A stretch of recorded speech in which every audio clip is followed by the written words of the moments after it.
It's here. real. It's happening now. It's happening again, finally. Well, I mean, it's happening again, but also it's happening for the first time. It's happening again, but it's the first time for everyone else. But let me do a proper intro. JC Sanchez, Hello. entrepreneur. Oh my God. That's You're an entrepreneur. Yeah. Industry exec, music industry exec. You've been in the industry for a couple years in different fronts, from independent side, also on the label side, for like a major label, on the DSP side. So you've done like the full 360 in this world, no? Yeah. So I think that this is gonna be a great conversation because there's so much that we can unravel here. Especially with everything happening around AI, because your company is You want to talk about AI? a little bit, just a smidget. But I think it's very timely with everything that's happening in this world, and everyone's kind of shitting bricks and all types of external stuff going on there. But before we get into that, I think setting the stage a little bit on yourself, your background, because you've been around for a minute. You started off, again, very young. And so I want you to walk me back in the beginnings. Like, I think maybe even into college when you really started to get into the music. Yeah. Just more so of the business and your interest itself. So, like, walk me back to that era. Like, what was going on? So, the music journey actually started when... I mean, I don't know if we count the elementary school recorder days as the music start. I think we all had too that. far back. But for real, in middle school, when I started playing a real quote unquote instrument, I started with the clarinet and the saxophone in middle school, and I had a really important person in my life that like really, in some ways, without meaning to, started this journey, which was my middle school band director. Okay. He was I think he's still around. Yeah. He's a trombone player with the Sanchez Orchestra. Okay. So for me, it was really interesting because when I started playing the saxophone, this was like 7th grade, because I went clarinet 6th grade, saxophone 7th grade. I started getting into jazz. Like I didn't know jazz. Like obviously jazz is in the background of things, but I started to really listen to it because I started playing it in school. Yeah. For me that was like very like, because I wanted to do like more film stuff, and like I thought I was gonna be a mechanical engineer for a long time. But then getting into music was like, this was insane how cool this is. So that's sort of like, okay, I want to be a musician, I want to play jazz, I want to do this. And I started listening to I mean, it started with jazz, it evolved into alternative rock or progressive rock. Like, okay.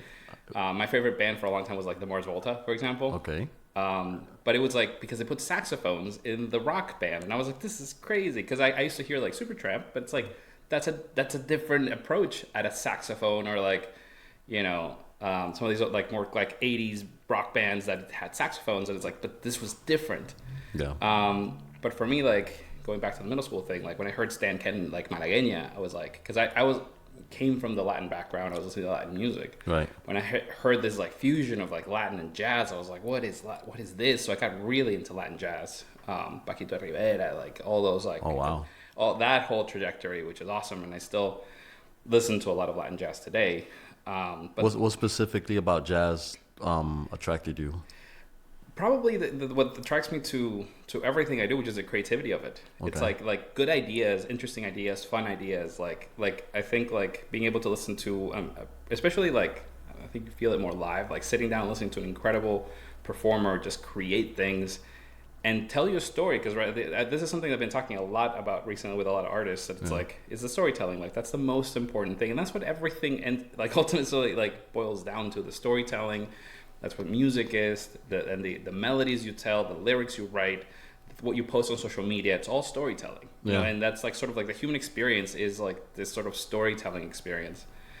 And with jazz, it's like, it's just listening to someone that has something to say or has an interesting idea through the expression of like a melody through their instrument, or it's just really fun. It's like I mean, it happened to me when I was listening to Coltrane for the first time, and it was like, this was insane. Yeah. Like insane what you have to say, and it's in feelings, it's in emotions that they're speaking because there's no words, right? Yeah, and the riffing, right? Like that, like when you see it live. I mean, like when you're experiencing that moment live, it's just like very surreal. But my whole music journey sort of starts there.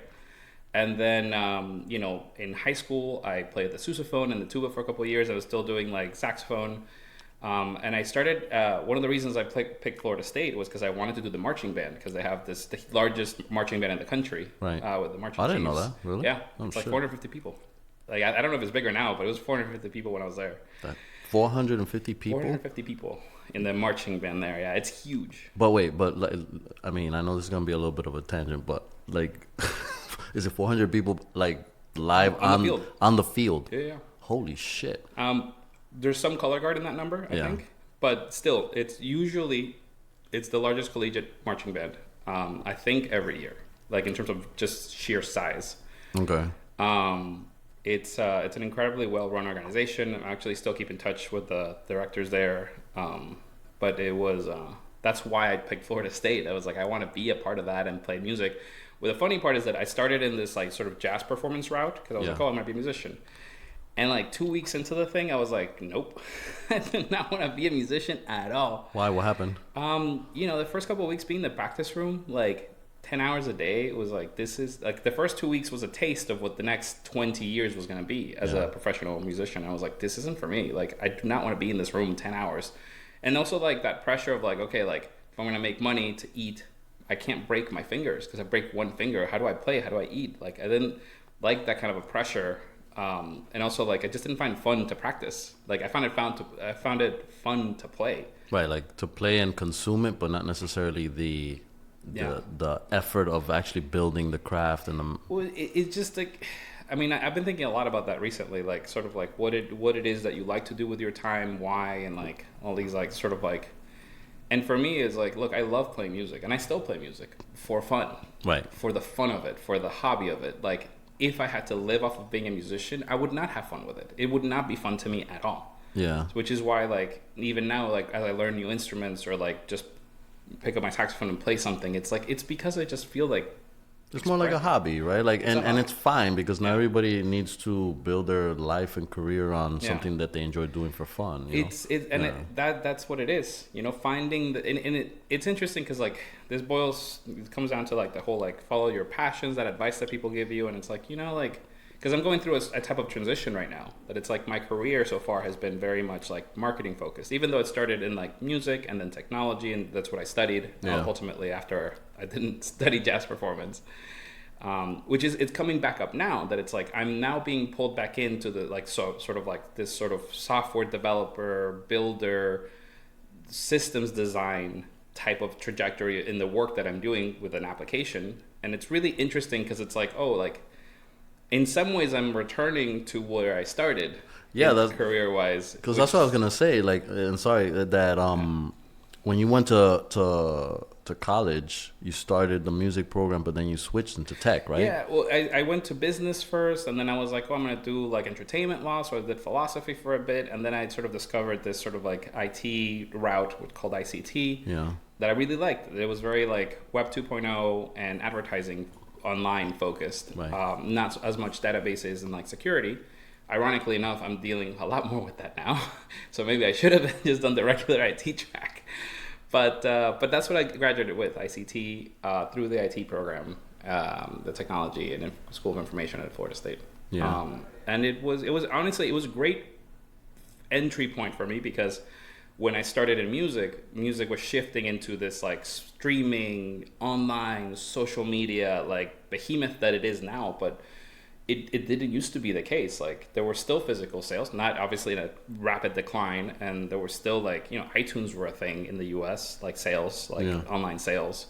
So it wasn't this, it didn't shift over into the new landscape, but I was very well set up for receiving the streaming world and the social media driven world because of what I studied in college. Right. Yeah. I mean, it's like you said, it's like a full circle. I mean, it's not like you had that intended when you went to college, but then at some point from college, I don't know if it was graduating or if like you started to do this during college. Like walk me through the whole story about Art House Records and how did that happen? Cause Yeah, well, Julio, I was very lucky because I knew one person in the music industry like that was actively in the music industry, and that was Julio because he went to high school with my uncle. that's what. Yeah, I remember you told me that like it was like a family friend. Yeah, it was like it was always like we were never close. Yeah. Growing up, but he was there, like, you know, like, and I went to his house one time when I was like 13 with my saxophone, or, you know, like, it was just like, or not even with my saxophone, I think I was just there, but we talked about it. But you went with your saxophone for what? For like just to be like, hey, sign me up, baby. I don't know. I don't remember if I went with my saxophone. I think we talked about it and we never did it. But it was like, for me, it was like, okay, here's this guy that's like winning Grammys and in the studio every day and like doing the thing. Because at the beginning, I thought maybe I wanted to be more of a producer or an engineer because I didn't understand all the other things that you can do with music. Right. So I did ICT thinking that I was gonna still be a producer or an engineer. You know, at the beginning. So you did that. So okay, so you studied the tech thinking that was gonna be your entryway into producing. Well, I even thought it's like, oh, I'll work part-time as a web developer while the music thing sort of pans out. Like Gotcha. I didn't really understand the full breadth of the music industry, like jobs opportunities, until I started working. Like that's when I was like, oh, like, because the first thing Julio had me do when I started was like, I have an album that I recorded with Juan Pablo Vega, like I want to release it. Yeah. What do I do? You know, like how do I do this? And because he didn't have a distribution deal, there was no label, like it was just a CD with a bunch of WAV files, and that's all I had. So it was like, okay, like designing the business plan for the label, designing the marketing strategy for this. What are the resources we have? Obviously limited marketing budget, so it's like, okay, like, but what strategy are we going to do? How are we going to promote it? Who are we going to talk to? You know, I have this crazy awesome producer. How do I leverage him for the benefit of this project? Because like obviously doors open when you have like a Latin Grammy winning producer like that's behind a project, but not every door. Right. So that was a whole interesting separate challenge. Like we were working some other artists that were independent and sort of alternative, and it's like, well, you know, the Grammy stuff is actually a little bit of a baggage when you're doing the indie route sometimes, like, or at least like the perception of like there's an industry machine back here, but then the product itself it's indie music, you know. So it's like there's that also plays into it, you know. But what do you mean like a baggage? Like what in what sense? No, it doesn't happen as much with Latin music. This is more like in the Anglo market, but there's a lot of and I think it's less of a thing now, and it was more of a thing 15 years ago. Like the indie community is very closed off to like major label infrastructure stuff. Like there's a very like the indie vein. I mean, there's still it's still a thing. So like the Grammys, you mean, like, and someone who is no, like when you're approaching like an indie blog, when the blogs were like a big thing. Some of these indie bloggers were like just random people that had blogs, and it's like they don't want to talk about the people that have $1 million marketing budget. They want to talk about the person that has nothing. Yeah, that's who they want to post in the blog. Yeah. You know, you see remnants of that in certain editorial spaces. We don't have to go into details as to who, because they're friends, but like, you know, like sometimes the editors in some of these spaces is like, look, I don't want to support the artist that has it all, that has the support. I want to support intentionally the artist that doesn't have that. Yeah, the one that's the quote unquote the underdog, the one that doesn't have all the resources. Yeah. Because it's you know, it's easy. Not that it's easy, but when you have all these resources behind you, you have more of a chance, and so you want to find those people who just, in terms of pure talent, whatever, like that you can support them. So 100%, it makes sense. I mean, I don't know that I agree with it all the time, because personally, in what sense? Like, well, just like I'm more of the camp of like listen to the music on its own terms and understand the artist in their own context, versus like, oh, just because you're popular, we're not going to support you. Oh, 100%. But the line is really thin. 100%. No, the music, it has to be the music first, right? Like, it has to be the quality of the music. But I do get when someone says, if you have good music and you have a machine behind you, you're going to do well. And, like, people can come in with that assumption, and then they go and say, you know what, let me go and support these other folks. But let me go circle back to the Art House story, because... So it's not that you went to him and said, hey, I want to get into the business. How do I do it? It was just more like he came to you with like a need. No, it was me like, hey, like I'm graduating. What do I do? Like, and so I try to get him to give me something to do. Okay. And it didn't happen for a while. Okay. And a few months later, he kept brushing you off like, "I fuck off." No. It just like it wasn't. The timing wasn't right because he opened the studio officially in like spring 2013, and I was graduating that summer something like that. So literally, your first job post college was straight into my first month. I was in the studio with like Ricky Martin and Mark Anthony and J Lo. Like, that's fucking crazy. And Alejandro Sanz. I think the first 4 weeks of my career were with those 4 artists. You know, it's just like that's not normal. But how did you feel? Like, were you nervous? Were you like holy fuck, like imposter syndrome? Like, what was the whole feeling when you were? You know, the thing is when you have to work on a bunch of stuff at the same time. Like, I almost didn't have time or mental bandwidth to feel the imposter syndrome. Then it was just like, okay, yeah, let's do it. Let's just do the thing. Like, it's like, oh, I have to go get catering for the session, or I have to. That was part of it was the studio side. The other part was the independent label side. So at the same time that I'm trying to manage sort of like studio coordination stuff, I'm like researching, reading books. Like at the time, there wasn't a ChatGPT that you could just talk to about how to run a record label or how to start a record label. So it was like looking up books and documentation and like anything I could find online about how to start an independent label and like run it. Like, what are the distributors? Like, we went to, the distributors that we ended up going with were in the independent track, but like they're companies that are now both absorbed into the major label ecosystem. Like, they ended up getting bought out because of really great technology. So I always like pat myself on the back a little bit because it's like, man, okay, like I feel like I did good. You were like an A&R of tech. Yeah. Like, it's like these were companies that were innovating in the space where it's not the easiest thing to innovate in music distribution. Like, I feel like now we take it for granted that there's options and there's technology and there's more investment. But like, even I don't have to tell you this, that like there's a lot of old pipelines that really should get freshened up inside the major label ecosystem. Well, I mean, it's like, if you think about tech in general, right? Like, when you have companies that have been around for years, it's almost kind of like you just start building on top of something that's old. Yeah. And so instead of just, basically blowing it up and then just starting from scratch, that's why like a lot of times any new company that's coming into a new space and they're building it from zero are in an advantage because you're not dealing with all the legacy stuff in there. Like, 100%. You know I mean, mean? that's one of our selling points. It's like, look, like I have competitors in the space, but most of my competitors in the space already established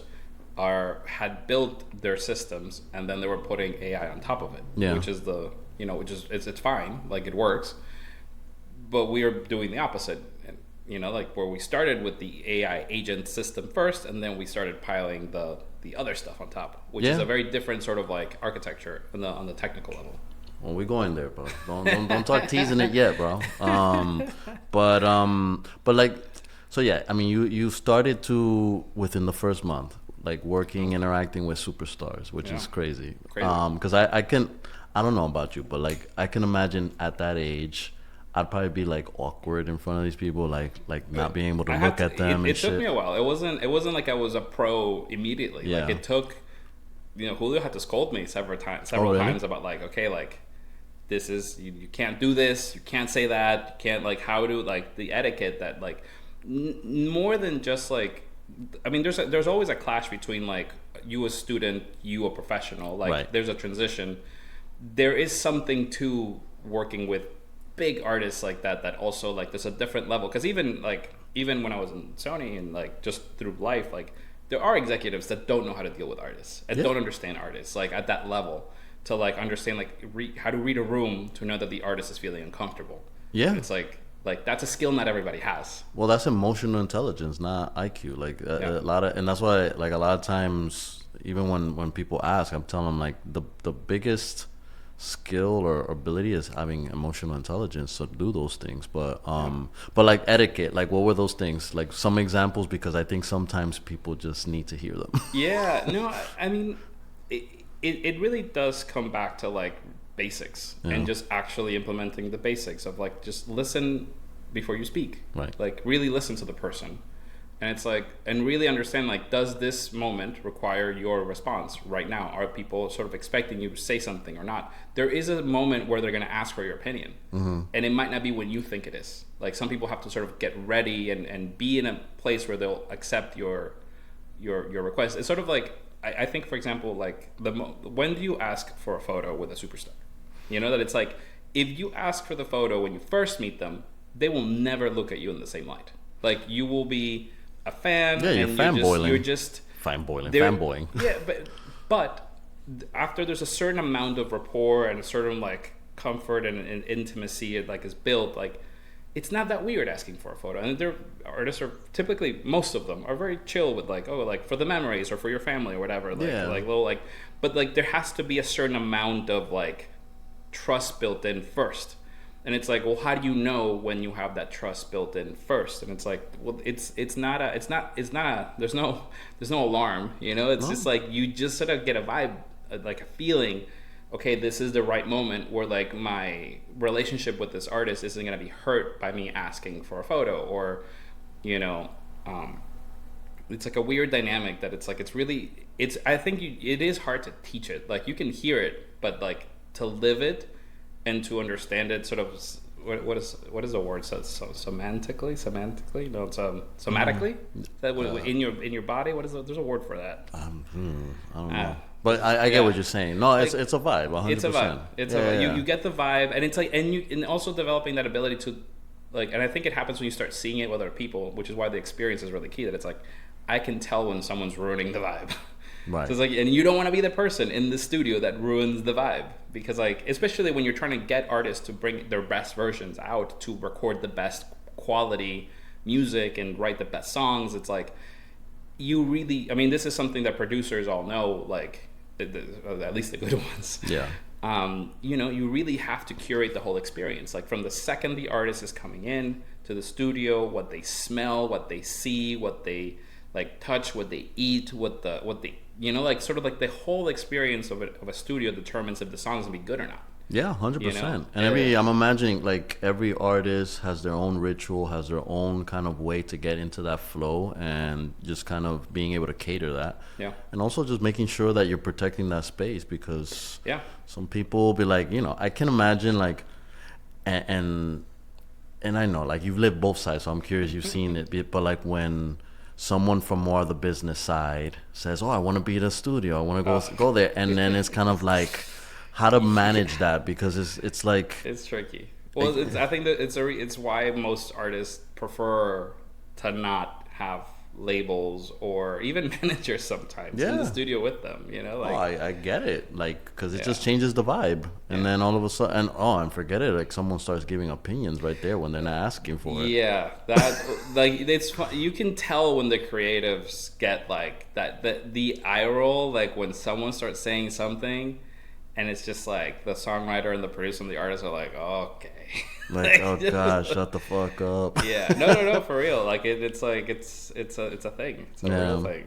Well, so you were, how long were you at Art House? 5 years. 5 years. Yeah. Then, like, what happened, or take me to that moment when you just were looking or considering going into the major system? Yeah, I mean, it happened very organically. I happened to connect with the newly appointed marketing director in Sony at the time, with Fermil. Yeah.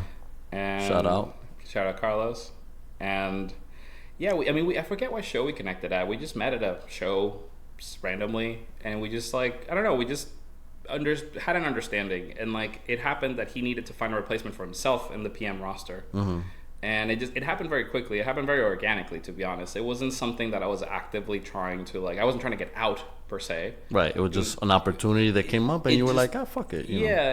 It made sense too, because, like, you know, I was already very close to the Magnus team, because I had been working with them and Mark in the studio for years, and, like, Carlos happened to be the PM that was handling all the Magnus artists. Yeah. So, like, even the transition was like, okay, like, this is someone that this team already knows. I already knew, like, Fonseca and, like, met Nicky Jam, like, 2 weeks before. Like, a lot of Carlos's artists in the roster, like, were artists that I had already knew or had met, or, like, so it wasn't like it wasn't like as harsh a transition for Yeah. a lot of people as it can be. Like no, like half of the roster I already knew, you Right. know. So it was it just made sense, and I was like, you know, like it's a good opportunity to grow, like.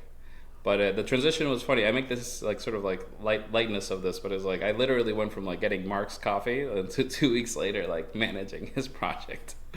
That's in the funny. label, which That's is like, you know, it was like a, oh, you just the guy in the studio that it's like, yeah, I'm here now. Was there anyone that acknowledged that and No, either said it out loud or? No, they thought it was great because the thing is at that point Art House had already like, you know, obviously like they've had a lot of success in the last few years. Yeah. With some of these newer artists, Ella Taubert, Joaquina, you know, but it's like I think the trajectory was already like was already there, sort of like in terms of like we had already gotten nominations for Pablo Arenas, for Juan Pablo Vega. We had done some other independent projects. We had released a song with Natasha Bedingfield. So like we had like Art House had done things at that point. So like there was already a trust, and also I mean I don't think I mentioned it, but like one of the things that happened because I was this young technical background person in the studio is like Julio was asking me to teach the artists that were there about Spotify, about social media. So I was like literally like talking to them about, you know, because we got very close to Spotify as an independent label very quickly. Like we did the first Hispanic Heritage Showcase or like experience like event that Spotify ever did was with all of our Art House artists in the New York office in Spotify. It's like this is when the Latin team was just really getting started in Spotify, because obviously now it's a behemoth of a team. Yeah. But even back there, this was like, you know, we're talking 2015, something like that. Wow. Like we were in the New York office with the whole Spotify team, you know, doing a showcase in the office, you know? So it's like, for even why I ended up there eventually was like not that weird. Yeah. Because it's like I was already working with them 10 years before. Yeah. You know? And that's essentially still where downloads were big, right? Yeah, so yeah. like No, Spotify was not the what it is today. At the time, it was like this like little like thing off to the side. Like especially for the bigger artists, like people were still thinking sales in the U.S. Yeah. Know? Like I mean, streaming skipped that stage in Latin America. Like Latin American people never wanted to buy music. They're like, is this free? Yeah, as soon as like yeah. So you know, free like, you know, credit. This goes back to the whole like sales versus streaming. It's like, look, like in most of the world, digital sales was never a thing. So like streaming really did save the industry in most markets. You know? Oh, 100%. I mean, it's a whole different concept, right? Because now that is, and we can talk about some of that as we get into like some of the other experience at the DSP side. But what was going back to this transition to the label side? Because you had the label as an independent. You were in the studio. You were a lot closer to like the creative aspects, right? And the making of the bread and the food. Yeah. But what was, if anything, the hardest transition from you going from that to a major label system? Definitely different. Okay. I think that the hardest part leaving sort of like the creative environment, because I mean, I got to still be creative in the work in different ways. So I didn't feel like I wasn't being creative anymore. If anything, I was like given tools that I didn't have before. Yeah. It's different, like creative a budget, you know, like it's like I didn't have money to spend on marketing in Art House. Yeah. Not really. And now I had a lot of money to spend on things and to experiment and to try things, you know, like it's like, okay, like what can I do? Where can I invest to move the needle to increase sales and to like shift the market? And like I could like, I mean, decisions that I made with the budgets really had a material impact on the success of these songs, you know, like it's like, and you can see because it's like, okay, we're doing this thing, we're going to invest X amount of dollars, and all of a sudden you start seeing the reaction to the sales and the song takes off. And it's like, okay, like we did something here. You know, like you don't see it always. Sometimes you try and, you know, it just doesn't work. Sometimes it's the issue is the song, sometimes it's the strategy. Like you never really know for sure. But you do start like understanding like how the investment can make a real difference when everything sort of like aligns, you know? Yeah. And I think that the biggest shift for me was that in terms of like the work itself, because it's like going from doing marketing strategies that are very DIY organic to having an actual like marketing budget is like, whoa, like it's a whole new skill set I have to learn of like how to responsibly manage this money. Yeah. This money that's not mine. Do you feel like you lose anything in terms of, because like when you don't have as much budget, right? You're scrappy. You have to figure out some different things. Like, do you feel like having big budget and transitioning over, you lost something that in that transition? You do absolutely. Like like. I mean, there's something to be said about like how creativity works in a deadline or in a tight space. Mm-hmm. Like some of the best creative work is done with a deadline, and it's like, and it's interesting because like also some of the best creative work is done when there are no deadlines. Right. It's like you have time to explore and everything, but there's that tug and pull of like that tension between like I have all the time to do anything I want, or I have all the budget to do anything I want. Or like I have no time to do anything that I want, and I have no budget to do anything. Or like the friction creates the value sometimes. You know? Like so it's like I definitely felt like, I mean, I didn't think like my ideas were less creative when I was in the label. They were just different ideas. But definitely feel like, you know, there's a sweet spot somewhere in there. That it's like there is such a thing as too much budget. I think there's absolutely such a thing as there's not enough budget. Yes. That's definitely a thing too. I think that's more common than the other. Yeah, literally. It's just and that's why like when I work with artists, and even when we'll get to the AI systems and stuff like that, with our own AI agent that helps artists, it's like, look, I'm very like there is a hierarchy of things you need to spend money on. Yeah. You know, and it's like you need to make the music first, you know, and then you have to like do organic content that you can use to promote your stuff. Right. There's a benefit to that. And then it's like, at some point you start thinking about ads, and you start thinking about campaigns, and you start thinking about all these other things you can spend money on. But it's like, which one do you need for the song to be successful? And it's like, well, it could happen with the first few stages, which is just make a song. Yeah. You know? Or it could happen with like the later stages, which is like, it took millions of dollars to make this song a thing. Sometimes happens, you know, like but sometimes it happens and it works, but sometimes it happens and it doesn't work. Like everything happens at every stage. It's like there's really no way of knowing beforehand if it's gonna work or not, you know. Yeah, I mean, it's definitely, especially nowadays. I mean, maybe if we're talking in the 80s or back in the days, like it was a lot more predictable, like to some extent, like based on the limited, you know, channels of communication, distribution, all that. There weren't options. Yeah. But now it's kind of like there's no magic bullet. There's no fucking lever that you pull and all of a sudden everything goes viral or any of that shit. You know what I mean? So it's a thing. Now, because I definitely want to start talking about the transition from label to then going into the DSP side, because it's again you went from let's say like a small business startup on the indie side, going to a corporation, which has its own thing too, because I'm always that is an old world, and then we into the DSP. But what do you feel when you made that switch from being more independent on your own, where you were doing everything, to now going into a big company that has departments that do the things that you were doing before? What did you feel was your advantage coming in terms of a person that was from a small business, right, and a startup, you know? I think the most dangerous thing you lose is, and there's opinions on this, not just my own, but like the ownership of stuff, which I think there's a shift happening in work in general right now with AI that I think really goes to that point, that it's like I used to feel like I owned the whole thing. Because I did, even if I wasn't doing the music myself and all these things. But it's like there was this sense of ownership of the project, right?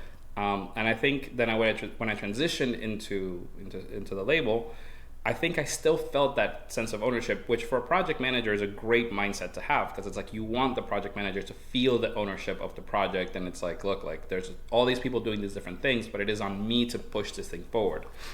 The let's say like the downside of that is that you step on toes, you know, right. Because like some people don't want to be micromanaged by you. Right. They want to, you know, they run this department and this is their lane and this is their thing. And it's like, you know, I had clashes internally because of that stuff. Because it's like, look, like sure, you own this slice of the operation, but if your priorities don't align with my project fails. Right. So I'm not gonna let you be the reason my project fails. Yeah. Because it's like, it's my responsibility is to make this project work, like, and to be, you know, like, as commercially successful as possible, and have this. I'm the one that has to talk to the artist, like, because, like, you know, and that's another part that the label sort of loses, for better or worse. That it's like, look, like, the one that the people that have to show face to the artist are like the A&R, the label manager, and like senior executives. Like, those are the sort of like the buckets of people that actually have to go talk to the manager, go talk to the artist, and explain to them why something happened or didn't happen, work didn't work. It's like, and it's very easy for some of the departments to like, I tried my best. Yeah. And it's like, it's not that easy when you're dealing with angry people, angry artists, sometimes superstars, sometimes like, and I think the big stick that they had is, I'll go to a different label, but now the big stick's different. The big stick is like, I'm gonna go independent. You know, like, and it's like, I think some of those departments didn't understand 15 years ago that, like, the implications of their behavior is that now you have an exodus of artists. Yeah. And I think that the labels, I mean, obviously I have my own experience to draw from, but like, I feel like there's a lot of frustration in the industry with labels because of those kinds of attitudes of like, oh, it's, you know, I take care of this and this is how I run things. And it's like, no, it's an ecosystem. It's a system. It's like a whole, everything's interconnected.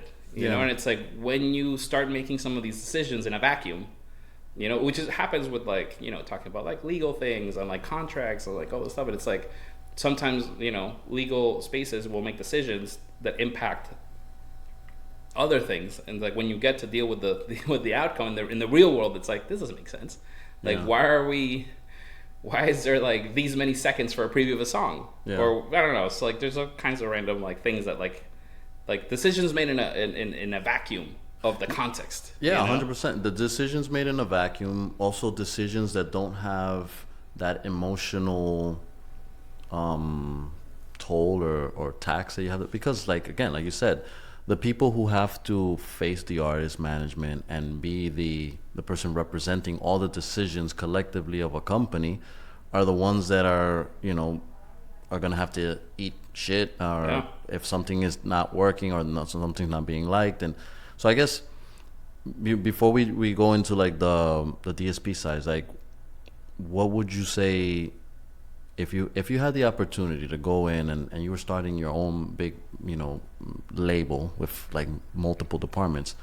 How do you find the right balance of that? Like, how do you get other departments that normally do not have that face time with the artist and manager to build that ownership? Because a lot of people do, but there's not, they don't have that, they don't feel it as much as the other person. And I think also from the other side, on the artist's standpoint, because they deal with 2 or 3 people, they don't necessarily, sometimes they may not realize this big massive system that is behind those 3 people.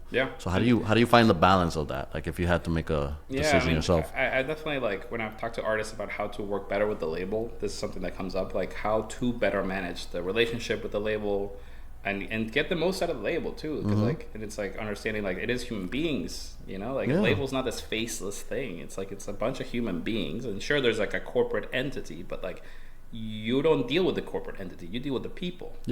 So like, managing the people is part of the job too, like making sure that, like, you know, an artist that manage the people well, that get the love in the room, get more opportunities. Because sometimes there's like, look, like there's a sync deal and it goes to one song and one artist, and if the sync person loves you, then you're probably gonna get that deal. Not obviously all the time, because sometimes the requests are for specific songs and artists, but sometimes it's like, no, like, label, pitch us a suggestion for this like TV ad, and like that could represent a lot of money. And it's like, and if you're an artist that has really well curated that relationship with the label, like, you'll get some of the opportunities from a pure, and you're like, oh, is that preferential treatment? It's like, that's how humans work. 100%. Is that, we're not reinventing the wheel here, you know, like, and it's like, being top of mind in a positive light for people is a good thing. You know, like, that's not going to serve you badly ever. No, 100%. It's a business of people. It's not like this big massive corporation where it's evil. It's a lot of people that work in the label.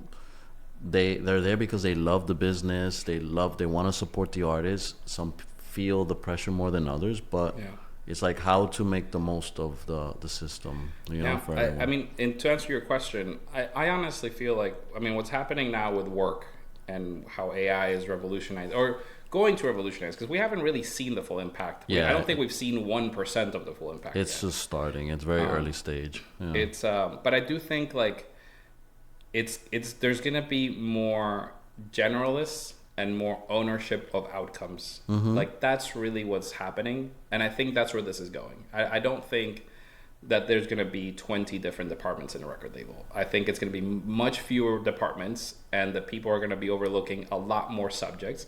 And sure, there's going to be people working departments, but they're going to be sort of working on the systems underneath those. Like I think the scope of like in what's happening in tech right now, it's like the designer, the developer, like the engineer, and the product manager are all sort of like merging into one blob that people are calling builders.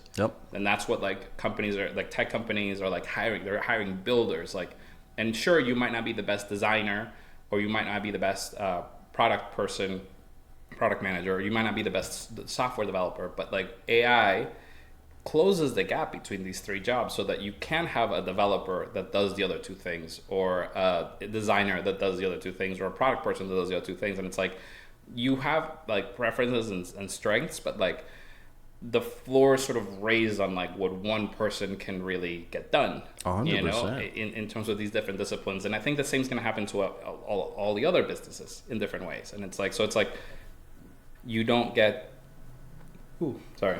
It's all right. I think all of a sudden you don't get, like, for example, like I didn't really used to like touch like radio or digital sales or like some of these other like things that are very close to what the music is, but it's like I do think that there's a different world where like the whole, you know, like the pitch to the platforms, the pitch to radio, the sync pitching as well. I think a lot of these functions can end up falling on one person, and probably for the better of the song and the better of the artist and the better of the label, because it's like now your radio team is more designed on like getting all these pipelines ready to like facilitate the move. So but now it's not on them to do the work itself. Like maybe they're managing the relationship with this partner, but it's like the nature of the work I think changes drastically. 100%. And same with like some of these other things. I mean, you already see it with like the Spotify for Artists pitch. Like it used to be an email that you have to send the Spotify team,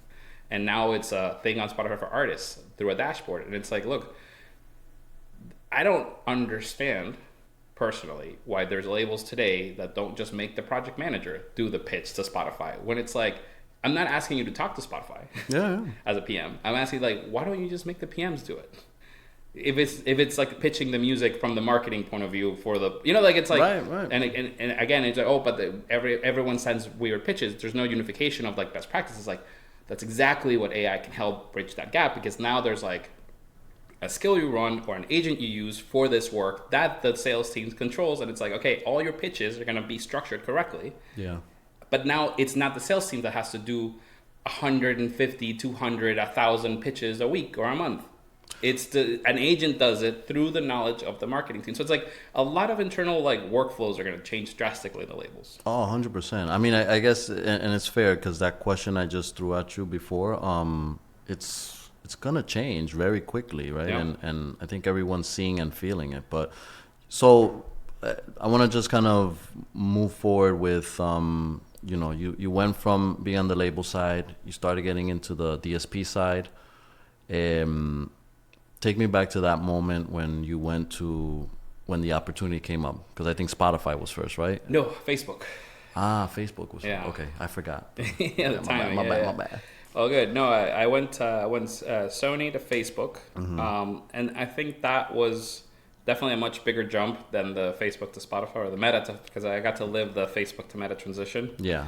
I think the Meta to Spotify wasn't as harsh as Sony to Meta. That was like a lot. Well, because you went from a quote unquote a label creative service business to a tech company, and they have two different ways of very operating, no? Yeah, because in Sony's a massive corporation, but you don't see all of it. You don't feel all of it. Yeah. Like when you work in one label inside Sony, like you really only deal with your label. Like maybe if you have a regional job, you deal with more labels, but you don't necessarily deal with all the labels or the other branches of Sony as a corporation. It's like we never talked to PlayStation, we never talked to Japan, we never talked to, like, most of us didn't really talk to all the other verticals or electronics or whatever, you know, all these other departments that exist within this like behemoth of a corporation. Yeah.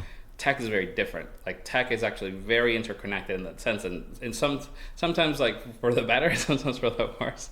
But I remember my first like all hands in Meta, that it was like they do these like weekly all hands, right? Like sort of this like, it's like a live stream internally, but it's like I think the first one that I attended, and you're sort of expected to attend if you don't have anything else going on, that, you know, but it's like 50,000 people. Oh shit! In the stream. So it's like a company town hall, but like Every live week. stream every week. Every Friday. Oh shit! Yeah. And wow. not every time, not all of them have the CEO. Most of them do, or the executive teams and like the different curation. But it's like, that was a weird thing to me, that it's like I'm in this room, virtual room, with 50,000 people. That's crazy. Like getting sort of like the download at the same time of like, okay, here's where the company's at, the business is at, blah, blah, blah. Like, and I was like, we never had that at the label, that the president sits, even at the small scale of like just the president. It was like our 100-person team for the label was like, we never sat down once a week to talk about the business. Yeah. You know, like that's crazy. Never mind like I don't know how many employees Sony has, but let's say like 10,000 worldwide. Like there was never all global all hands of the whole Sony infrastructure. That's just not a thing. Yeah. But these all hands in tech companies are quite common. You know, so it's like it's very interesting. Like the other part that I think was like, I thought what was interesting and very different is like every employee is encouraged and pushed to sort of, they call dog fooding the product. What the hell does that mean? Dog fooding is when you were sort of testing it, like testing the new features, the new versions of the app. So everyone like in the companies is to be like a beta user of all the stuff that you guys have. Okay, which is very common in the tech world. Yeah. And in a product like a Meta, where you have like these like, you know, user, you know, like consumer facing products, makes a lot of sense. And it's I think in Sony, I think that was a weird thing to me, you know, to like be like, oh, like sure I use Instagram, but now I'm dog fooding Instagram when I use Instagram, both for myself and for work. So it's like if I catch bugs, I'm supposed to report them. Like we're also using like the beta version of the app, so we're like catching things early, but also like the whole experience of the applications like is very different when you're like sort of like on this build side and sort of like development side. Yeah. Obviously the company goals, company priorities, what are the benchmarks, what are the KPIs and or OKRs, whatever you want to call them, but it's like it's very different from like the label side or like the music side. Yeah. The music business is like, okay, this is most of the money comes in through streaming. Yeah. You know, so you think about streaming a lot, or now it's streaming. At the time, it was more sales, but right. Or the transition was happening, I guess. But is there from that experience in Meta or just on the tech side, is there anything that like you wish would have been implemented or that labels can learn from how tech companies do business? I think the lesson I would say is more like, I don't think the label as a label, like my team and my executive team and I think this applies to a lot of labels, like or the music industry just at large. Yeah. Like the music industry truly does not spend time thinking about other industries at all. Like not really. Like you're always thinking like through like what is in the best interest of me. Not necessarily like in the best interest of like my partners, the artists, the managers, the tech companies. Like it's like I think that there's a existential sort of like reality there, which is like embedded into the culture more than like, it's not any one label is a thing, but it's like even now with the whole AI stuff, it's like a lot of labels like just have a very like strict, harsh view about what's happening, and it's like you're not really stepping outside of the bubble that you're in to really understand what are the priorities that these other players have. Like, and for example, like, you know, for an artist, the recorded side is not where they make most of the music, most of the money. I mean, yeah, right. And it hasn't been for a long time. So it's like, oh wow, like if we wanted to keep artists, what if we invested in like live innovation or D2C innovation, which is more of a thing now. It's like it's a trend because now like there's like a natural ceiling on how much money we can get out of streaming. Yeah. So now the industry is like, oh, we gotta do D2C, we gotta do live, we gotta do merch and all this other stuff. Is like it's great, but this is innovation that should have happened 15 years ago. Yeah, yeah. I mean, the D2C stuff, I think because I've had these conversations, I think that the tech needed to catch up, in the sense that I think the pandemic helped fast track e-com, right? Because the platforms were there and all that stuff. Yeah. But I think like the business overall, like with streaming, there was all these things there, but I think that now it's an interesting space because like when you think about D2C in general across the industry, now what used to be the physical sales, right, is going back to the digital folks. Yeah. So now they're taking on digital and D2C and all that stuff because now they're the commercial heads, right? They're like the ones that own the purse, and so it's an interesting transition there. But for example, you know, the labels, a lot of them ended up delegating community management to the artist teams. Right. And delegating public relations to individual PRs, like outside, contractors. And it's like, how much of that was a good call or a bad call? Like, well, what do you think? I mean, I feel like obviously the downsizing that happened in the industry forced the hand because the first teams, I wasn't around for this. I was in college when this was like happening. But like a lot of the PR people and labels got laid off first. Because they're like, oh, we'll just hire contractors instead of having employees. And it's like, look, like most of the best PRs right now are not in the labels. Yeah. They're outside the labels. And like some of the best community management is also not in the labels. I mean, labels today, most of them hardly have any actual community management that they offer for real, Yeah, you're right that it was this thing where there was an era where it was being done and then it became, I guess, hard to manage for whatever reasons. Yeah. And then it was, like the artists and managers had to do it directly themselves, and now it's starting to pick up again. But yeah, it's a hybrid now.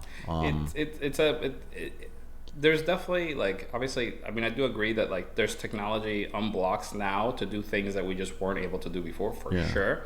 But also like a lot of these, it's not like things couldn't get done before. Right. No. Like it's like it just wasn't the focus. Yeah. I think I think in some instances, probably when there was like 20 things on the table and then people had like maybe time for 15, then they started making choices that probably, in retrospect, you sit there and go, well, was that the best choice or not? Who knows? It's debatable, right? Like all of this stuff. Yeah. But so back to Meta. You were Meta, and then you weren't there for too long, right? No, it was like a year. Yeah, and then from there you transitioned to Spotify. Correct. Yeah, and how was that whole transition? It was good. It was different. Working, I was in LA at the time. Working with Europe when you live in LA is brutal. Yeah. So these like very early calls. Oh my God, I can't imagine. So that part was a whole thing, but it was good. It was a really interesting job. It was my first job not talking to artists and labels at all. Like this was completely internal. So that was probably the biggest transition between Meta and Spotify. For my career development, and it was like probably the biggest sort of like flag that Spotify had, and they checked with me like 20,000 times. It's like, are you sure that you would like to stop talking to artists and managers and labels? I was like, sure. Yeah. And I really was okay with it. Like it wasn't like I mean my career had been working directly with artists, managers, and labels, but I didn't have to do it to feel like I was like, like. So I got to do different things in Spotify, different focus, a different, and even though I was very far away from like now I was really far away from the creative, like the music, the studio side for sure. But in some ways, it freed me up to think about things in a very different way. Like a lot of like the theories or like sort of like ideas that I had about like, okay, like how should this work? How should that work? Why does this look this way? Does that look like that way? Like I started really understanding the music industry and the flow of information and data in a very, very, very different way. What changed, like in terms of what what you thought before that, and then after that point? Yeah, changed. I think I developed a lot more empathy. I think for why things are the way they are, and how like people don't really like these companies are very misunderstood. Sometimes rightfully so, sometimes unrightfully so. Like for example, like, and I see it. You can see it a lot right now with the whole like artificial streaming and bots and AI music and all this stuff right now. That it's like people don't understand that. For example, most of the fraud is caught. Most of the artificial streaming is prevented, at least in like, but you don't see it because it was prevented. Right. Yeah. So it's like the things that end up bleeding into the public are like a fraction of what was prevented by the systems and by the people and by the teams. But it's like, it's not in this. They don't report that stuff because it doesn't make sense to report it, because then you give the bad actors, the information about what you're doing and how you're doing it. It's like, like, and a lot of people don't really stop to think about that. It's like, oh, there's a reason why like some of the stuff is like a little bit more close knit. Yeah. And it's not in anyone's best interest that this is like out in the public like that. Yeah. 100%. Like it's like is it perfect? No, but like the thing is like, it's like a tug of, again, it's like a the egg, what is it, the egg and the chicken. It's like, look, like it's people are doing their best. And it's like, oh, just have faith that people are doing the best and that's enough. It's like, look, that's not enough. But like, there's really not that many more options if you really stop and think about it. Yeah. What about like, because you know how it is. I'm sure you've gotten all these fucking conversations of, all the companies blocking me. They got me blacklisting. The algorithm. Like, what was when you were behind the hood? Yeah. Or behind the curtain, whatever the fucking phrase is. What did you see that, like, if right now some artist was to come and ask you that, like, what would you tell them in that case? Yeah, I mean, I have several rants that I like about this. Like the algorithm one is one that it's like, look, like the algorithm is in fact designed to work. Yeah, that's my one of my favorite go-to rants. That it's like, if you are not getting pushed by the algorithm, it is far more likely it is you and it's not the algorithm. Yeah, facts. And it's like, mind you, that's not to say that the algorithm doesn't play a role. Absolutely it does, because like these algorithms get tweaked every day. Yeah. And that's another thing that people don't understand. It's like, look, what worked for you 6 weeks ago might not work today. So it's like, you do have to be sort of like measuring, testing, iterating, like changing, understanding. Like, for example, like, to use TikTok as an example, like this is a concept that most artists, most people, I feel like, don't understand. Yeah. That it's basically every single post that you make that gets a couple hundred views on TikTok, all of those people are different people in each post. There's like the amount of overlap between your posts is minimal. And if it is like, or like people that, so a few people follow you, see it, because like the people that are mostly algorithm things, that those are people that want to engage with your content, like some of your friends and stuff like that. That's cool. But most of the people aren't people that follow you. Most people are people that have never seen your content ever. And if you go into the post analytics, you can see it. Like the TikTok will show you, same as Instagram. Yeah. Instagram, the numbers are a little bit better. Like it's more like follower space, but Reels have been designed to work more like TikTok. So even then, yeah, they're starting to change. They're starting to mimic more and more like TikTok. Yeah. And it's like that, when you understand that it's like a cold start for every viewer of your video. It's like, when you're making content to promote your song or promote your tour or whatever, it's like, that's why like tour promotion videos on TikTok are terrible most of the time, because you're trying to reach people that already follow you. Yeah. And that's not who sees your videos. It's people who don't follow you. There is a way of making videos promoting a tour designed for people that don't follow you in mind. And those are the types of TikTok videos that you should be making. Right. Like making a case for like, okay, like I'm going to have a show in London or New York or whatever. And it's like, you can edit the video in such a way that like, it is appealing to people that don't know you, right, and don't follow you and have no idea who you are. I mean, it has to. It's if anything, right now, that is the most important thing that we have to do. Is that there's, like, well, look, I watch Gary Vee, love Gary Vee, but it's this thing where you can no longer just create content for that one person. You have to make very personalized content across the board to all these different profiles, etc. Yeah. It makes that job harder because in the end of the day, like, how do you personalize something and create 50, 100 pieces of content? Yeah. But that's the fucking game now. You know what I mean? Yes and no. Okay. Yes and no, because like there is a benefit to customizing for the channel, but it's also like understanding like what you're making is for who and when are they going to see it and like how are they going to see it. And I think that's why like one of the things I'm most excited about with the whole D2C wave that is now like the thing everyone's talking about is like there is a resurgence of like the concept of micro communities, people escaping AI slop and all this stuff, and it's like I think this is very real. I mean, I think fan club management or whatever we're gonna call it, or audience management, I think like there is content to be made for those people that is very, very different from the content that you are making for social media. And it's like I think that shift in like people don't understand that most artists I feel that hasn't clicked for most artists. Yeah. That it's like you have to really like be making very different types of content depending on the platform, and like one video copy pasted everywhere is not a good enough strategy. 100%, and that's what I mean. Like, what I'm saying is, for driving, this is more for like the top funnel, whatever. Where it's like when you're trying to get people to connect with you and know who you are, whatever, you have to do across the board a lot of things. But to your point, 100%, I agree. Is like, you know, you have to still create a core piece of content for your community, and it's something that's what people are following you for, and that's what they're and that's very specific. Yeah, I mean, you know the shift is like if you're gonna make 3 videos versus you thinking that you have to make a video for TikTok, a video for Instagram, and a video for YouTube Shorts or whatever. Like the shift is like I need to make one video for people to discover me, one video for the people that already connect with me, and one video for my like inner community, my inner circle. Yeah. It's like so you're still making 3 videos, but like it's like you're designing them by the place in the funnel that you're targeting. And it's like a lot of artists have social media, the top of the funnel, but a lot of artists don't have that next layer, which is like sort of direct to fan communication, which is sort of where D2C comes in.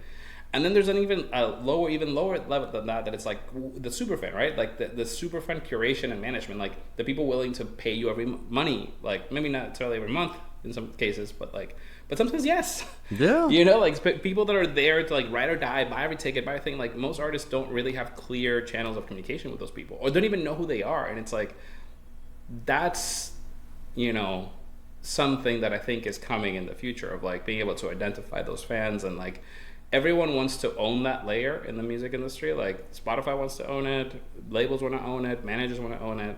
But at the end of the day, like it is on the artist. 100%. Like, look, like everyone can help you manage this piece of the funnel, but like it really comes down to like how you should be the one to manage this. And it's like because no one's gonna manage it better than the artist. It's if you want to do it right, it's the artist has to lean in, basically, right? Yeah. So, but shifting back, because this is where we get into like the AI stuff, right? Because there was a transition, right? You went from corporate America, that paycheck every 2 weeks, you know. That was nice, not gonna lie. You know what I'm saying? Benefits all covered, you know, you want to invest in your 401k, the company will match, all that good stuff, right? To then going and just being entrepreneur, I'm going to do everything, you know, start programming. What happened? Like, how did that happen? And what did you feel when you made that jump and transition? Yeah.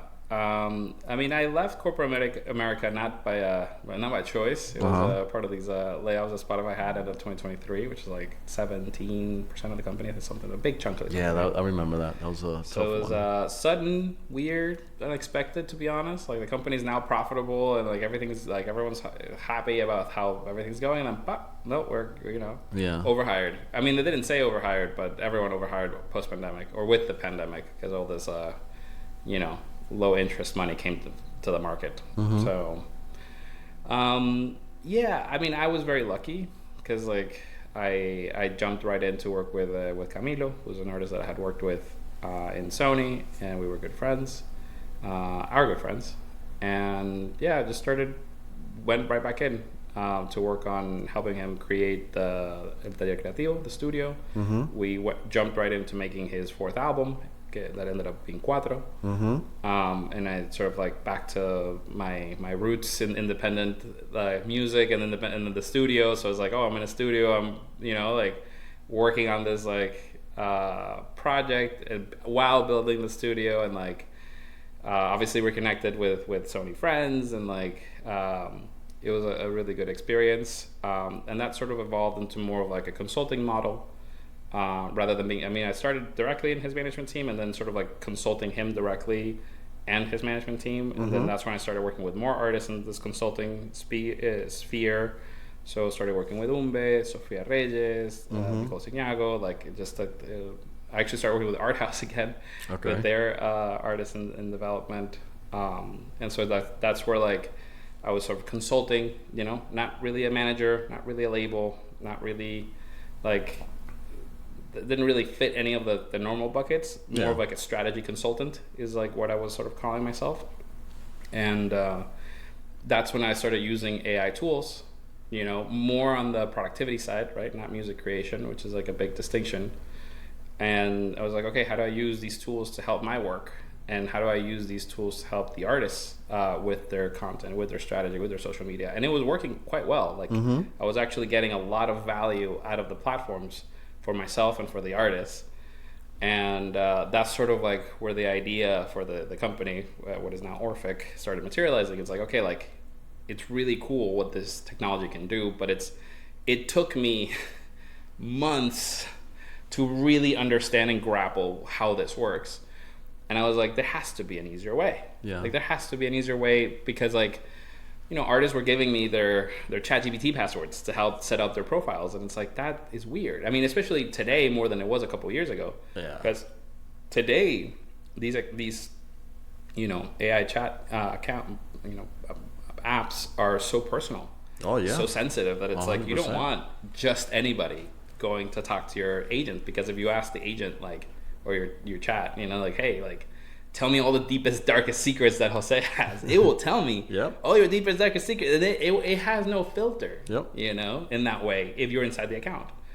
So it's like, okay, like, I think there's a need for an environment that is outside of the personal account for these AI tools, for the purposes of your project, music business, music strategy, and that's where like we started building this app, basically this platform that it's like, look, it's a separate thing, but now you get to work here and you get to invite your manager and your label and your publicist and your director and your producer. But now everyone's working off of one workspace that the artist is sort of curating the artistic vision, the DNA is sort of being captured. So that everyone can sort of leverage AI in a very easy way. And that was sort of the premise. So then, because basically, if I'm understanding right, it started off because some people argue I can do a lot of stuff with Claude or OpenAI, etc., and do a lot of the productivity stuff. But what you're proposing and what became the problem that you wanted to solve was having a space that had all the AI brain, but it was collaborative and people can go in and join and not have to kind of give people your personal information and sacred space, basically. Is that correct? The hardest part with all these AI systems now is the context management and like sort of the optimization of the thing. Because I think most people understand that these things have incredible potential. How quickly can you get to that potential is sort of like the question that comes up then. It's like, well, like, I know this AI system has all this training data, sometimes legal and sometimes illegal. And it has all these things that it can do.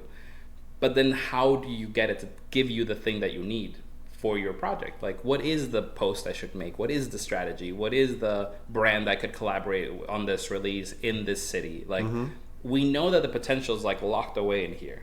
Like, the question is like, so, for us in the marketplace, it's like, look, like you can absolutely wrestle ChatGPT and Claude and Gemini to do what we do. Absolutely. It's not that easy. Like, it's not easy at all to get them to give you what we give you out of the box. Yeah, as quickly. because you have to have a little bit more of an advanced understanding of AI, right? Yeah. And then it becomes, to your point, this thing where you as the individual, like in this case the artist, has to have that ability. And to build it and then to maintain it, which Yeah. is the maintenance part is probably the hardest part of this whole thing. Why? In More what than sense? because right now building things is really easy with AI, right? Yeah. Like you can just whip up a landing page or like these things, and the industry is getting better and better at that. And it's like the defensibility for companies like mine. It's like, look, like it's in a world where it's easy to whip up. I was having this conversation with another label in New York a couple of weeks ago. That it's like they were like, like worried for some of the platforms building for label infrastructure with AI, and it's like the label's like, well, I can just build it myself. Why am I going to hire that label? It's like, look, like it's fine that you have an internal team with engineers and like that. That's great, but you do have to like. Going back to like what the future of work looks like someone has to own it. And I think that's the part that like is still not there, that it's like you can have an engineering team build the tool, but then the person that uses the tool has to own it and be able to know what to do with it and upkeep with the changes and the evolutions. Like as the new models comes out, you have to reset the whole harness, the whole prompt background, the whole like agentic tool infrastructure. Like there's implications to building and maintaining your own system. Right. And it's going to be like that for years. Like that's not going away anytime soon. The systems are going to get better. Yeah. But that doesn't mean that you don't get to maintain the system. And it's like, oh, how quickly will the system maintain itself? It's like, look, I don't know. Maybe we'll get there. Yeah. But right now we're not there. Like right now, like it still requires a lot of hand-holding to make it work. To its best potential, because that's the other thing. If you want good enough, it's easy enough to get it. Yeah. But like at least in our case, we don't sell good enough. We sell really fucking good. Yeah. Well, so like, walk me through an example of how an artist within using your service now. How are they using it? What's like the most typical use case? Number one use case is release planning, release strategy. Okay. That's where we see most people like get the most value, and it's like, okay, I have a single. What do I do? Yeah. Like, now what? Yeah. And because it helps you with all that. It's like, okay, like let's set a roadmap, let's set a strategy, let's set a release date. What's missing? Do you have all the parts? Do you have master? Do you have artwork? Do you have photos? What are you gonna post? What are you gonna say? How are you gonna like communicate it? What platform? What's your strategy for TikTok? What's your strategy for Instagram? What's your strategy for like this? Are you collecting fan emails? Are you not? Like, what tools are you like? It's like it starts. So it's like an interview up front. It's not like you get 20 questions on the strategy up front. Like we ask you questions on like your musical context, your artistic vision. Like these are things we grab sort of like up front, or at least that's like sort of step one. Mm-hmm. And the agent guides you through that stuff in a very like easy way. But it's like the idea is to start building the plan. But for example, that the agent has the ability to create your projects. Right. So it's like, oh, I have this song. Okay, let me go make the project. So now you go to music section. Now you have the song there. Okay. So it's like, oh, it doesn't. We haven't given it full ability to do everything yet, but that's sort of like what we're working on. Like, okay, like what is that right balance between the agent having autonomy to change stuff, and where do we want the human to still like sort of curate? That's a really tricky part to figure in this whole thing out, because it's like you want agents to do stuff, but you also don't want them to change stuff accidentally. Because like the models are not quite there where you can just blindly trust them. Yeah. Can I pause you for a second, because I think people who understand AI understand some of these terms, agents, etc. But for like someone who's listening to this for the first time and they keep hearing it and they're in the conversation, they're like, agent, and they're like, yeah, fucking agents are dope, and then they're like, but in their heads they're like, what the fuck is an agent? Mm-hmm. Like, how do you explain that for somebody? The technical definition of an agent, I think most widely accepted, is an LLM that has tools. Okay. Tool calling. What that means is that when you talk to the first iteration of ChatGPT had no tools. It was just a chat interface, right? You go to chatbot, you send something, it sends something back. Mm-hmm. Cool. Like, and it was incredible. It was like an evolution of the autocomplete, right? Like you start typing something in Google, it shows you like the thing that you are likely to say. And when Google was doing autocomplete, it was based on like the volume of searches. So like if people are searching for something, it shows you the thing that people are searching for. So you probably fall into the the category of people that the top 10 things that autocomplete shows you in Google are very accurate because Right. most people are looking for those things. At the end of the day, LLMs are that, right? That's what, going back to the technical side of LLMs, large language models, they use these things called transformers to like sort of like predict the next token. That's, you hear the word tokens, you hear the word transformer. Well, GPT, the T in is transformer. You know, that's what T is in ChatGPT. Anyways, but these LLMs, and ChatGPT being the most popular and famous, like OpenAI lab created this product ChatGPT. Basically response. You send some tokens in, it sends you some tokens back. That's why when you look at like the API costs of these services, they charge in tokens. Right. The input tokens and the output tokens.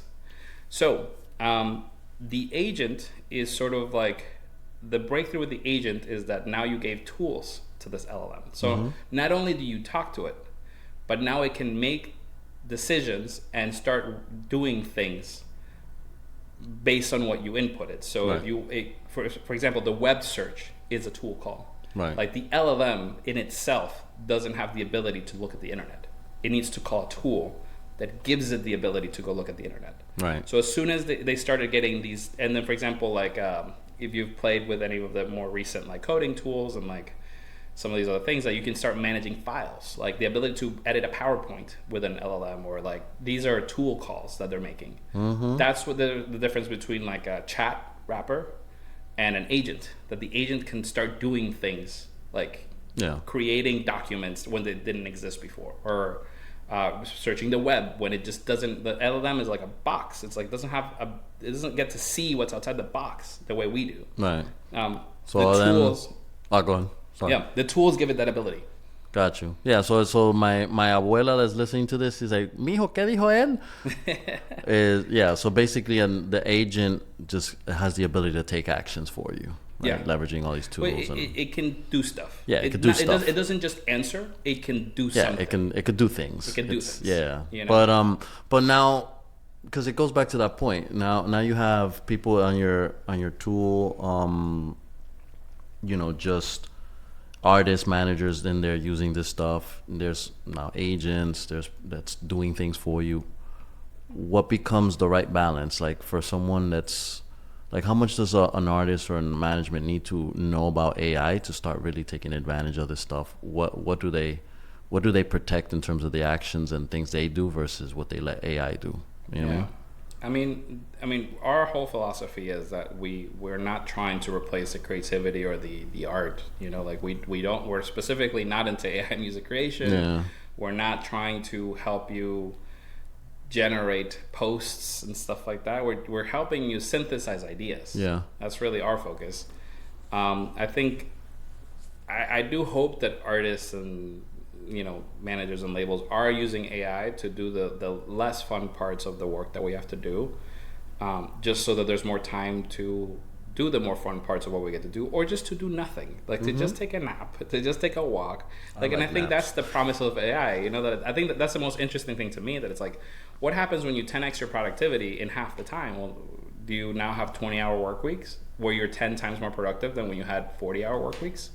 And also, who works 40 hours in the music industry? Yeah, 100%. I guess that's where the scary part comes in too, because it goes back to what we were saying earlier, is that now, in theory, with AI, once it gets to a point of adoption, you can have a situation where you don't need as many people. Because look, let's be real. Some businesses, companies, etc., they're not gonna be like, okay, great, I have all these people, and now they can be as productive with a 10-hour work week. They're gonna be like, okay, great, that means that I can get less people to do 40 hours worth of work, but then in substitute of 5x people, you know what I'm saying? And so I guess that's the scary part, that people like when they think about AI. But I guess what would be from your end, what would be the counter argument to that? Or that fear, so for people that are just like, fuck, what do I do? Yeah, I think, the shift is happening now, and it will continue to plan out, play itself out. But for example, I think, talk about labels specifically. If you have a label with 100 employees and a roster of 100, 50 artists, I don't know, give or take, depending on the label. You could not ever imagine a world where that label has 300 artists. Right. Impossible. It's just like that's already the breaking point. Like, because okay, you have 100 employees in your label, you have 10 PMs, give or take. That's 10 to 15 artists per PM. Every PM gives every artist on their roster an hour of their day. Those are 10 to 15 hour days. That's not real. Yeah. You know, like, but the thing with AI is that it starts changing the equation, because it's like, well, can you give 20 artists a day better service with AI, or 30 artists a day better service with AI than you can, you know, without AI? It's like I think that's where the shift hasn't happened, because it's like, what is the reality in the music industry today? We have more artists now than ever. 100%. More artists and people that can work with them.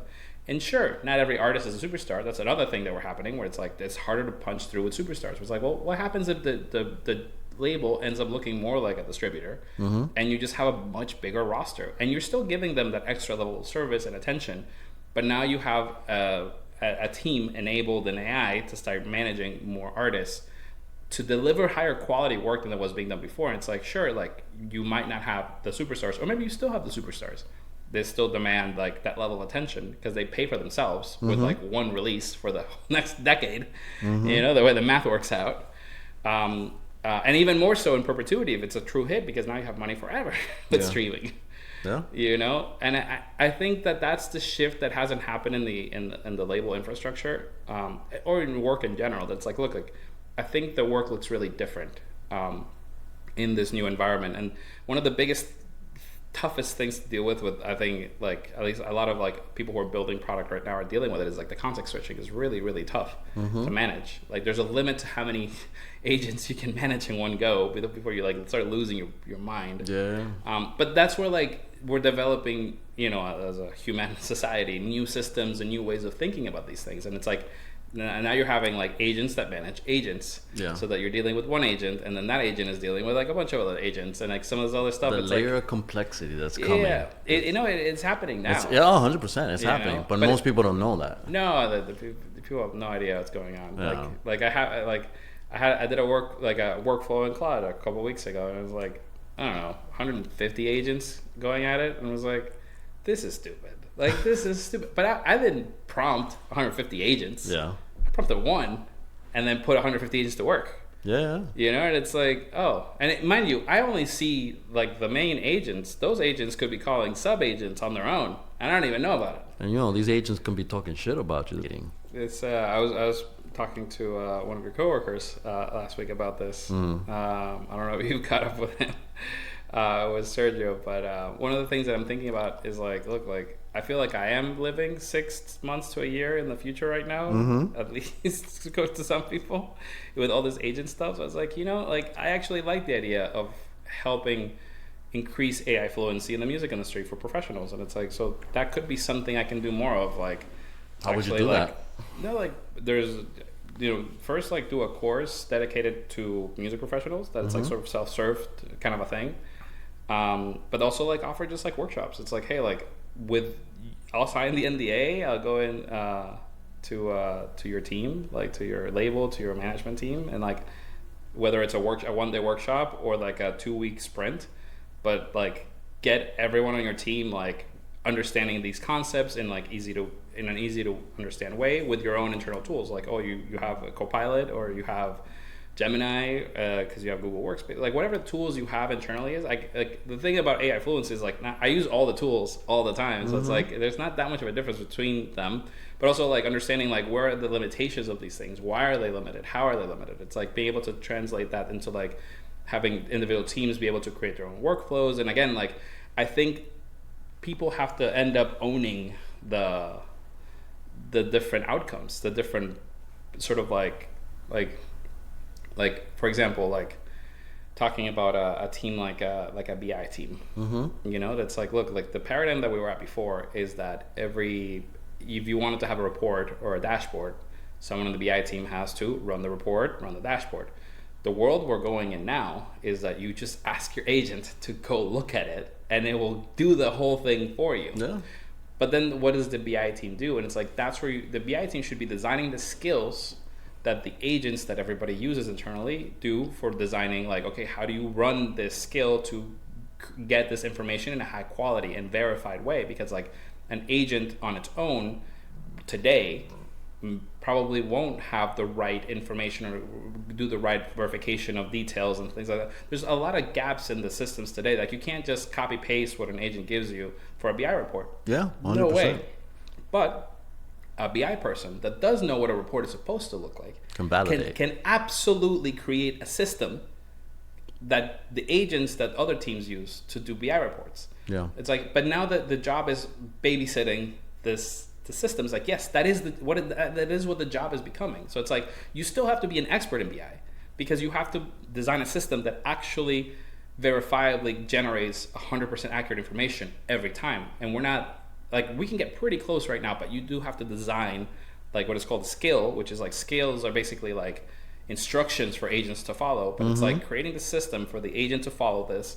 And what are the agents that verify those agents' works? Yeah. You know, and it's like creating those systems is sort of what the BI job will eventually become, because like now, like I think that's the shift that people haven't sort of like accepted yet, or like not accepted, but like understood yet, that like the change in your job is that now it's not you that has to do the grunt work. You're managing the thing that's doing the grunt work. Yep. And I think you can actually do a lot of that stuff today. And I think that's where like, okay, like maybe it's something I do go into to different teams. It's like, look, I can teach your team how to use the tools that already are approved internally.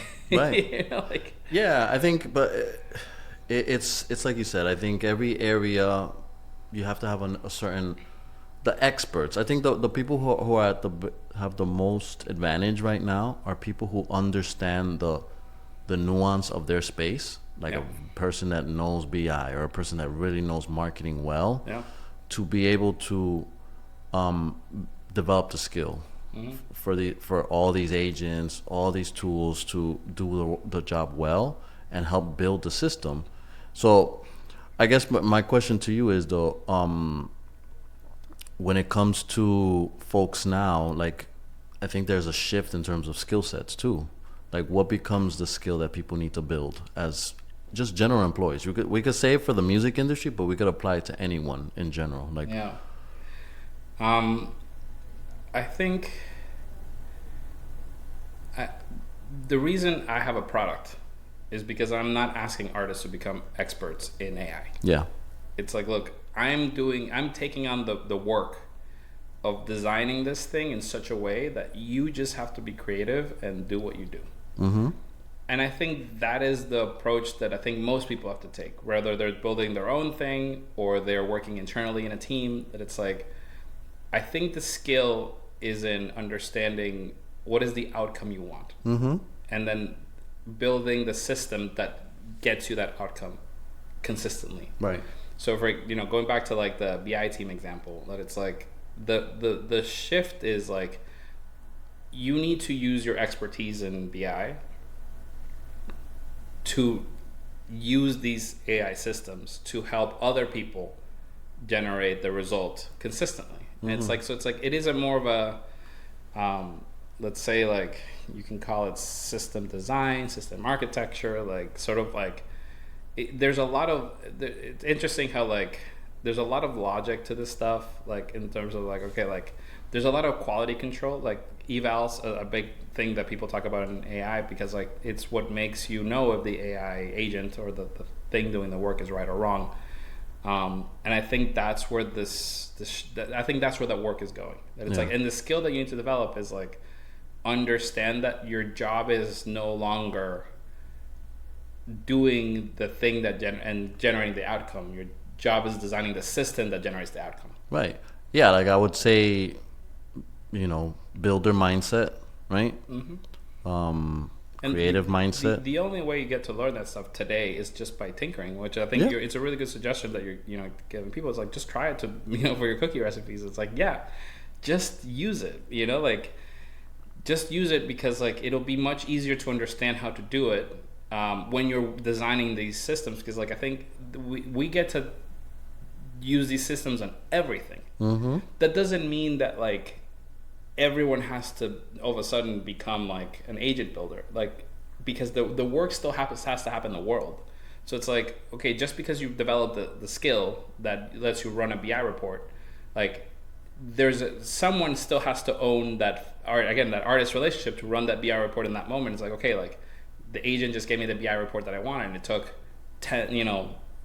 a minute, 2 minutes versus taking 3 days because there's a backlog of BI requests. Right. Like, do we think that we're going to run out of things to automate and run out of things? Like, I think that's where people are not understanding, like, the unblock here, that it's like, sure, some companies might be smaller than they would otherwise be without AI. Absolutely.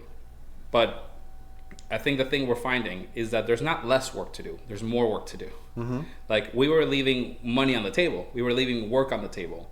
And what AI is unblocking is the ability to get that extra value and get that extra money and get that extra opportunity. That's why I was talking about the roster size. It's like, what do you think happens to a record label that's really good at what they do, but all of a sudden they double or triple their roster size? Oh, it doesn't only double or triple their revenue. You could end up quadrupling or quintupling the revenue of the label by doubling or tripling the roster size. Because now we know that the label game is, you're shooting. It's a little bit of like slot machine. It's like, which of your bets is gonna pay out? Well, if you get to make more bets, you might end up winning in today's world. Right. But I do have I guess I can see someone having a counter argument to that, is that, as a company you can have like 5x your roster, but there's still the touch point with the artist to sit down with them, where if you give a label manager now 20-30 artists, how do they manage that part, right? Because that's the part that's the most intimate, the most managing that relationship, being able to translate everything that the AI and the productivity is doing to that. Like, how do you manage that? Because that's the part that I feel, even as you're saying it, I'm wondering, like, what's realistic for one person in terms of managing relationships. Yeah, I mean, I think that goes back to like what people do in the label. Like, going back to like, I don't think we get to keep the same infrastructure in the same departments. You now have a team of builders or for like, there are more artist managers in that world inside a label, more PMs, and less of like some of the other things. Got you. Like it's like the internal dynamics also shift in terms of like I think you enter a world where you're right. I mean, I think having 30 artists to manage for one human being is too many relationships to manage at the same time.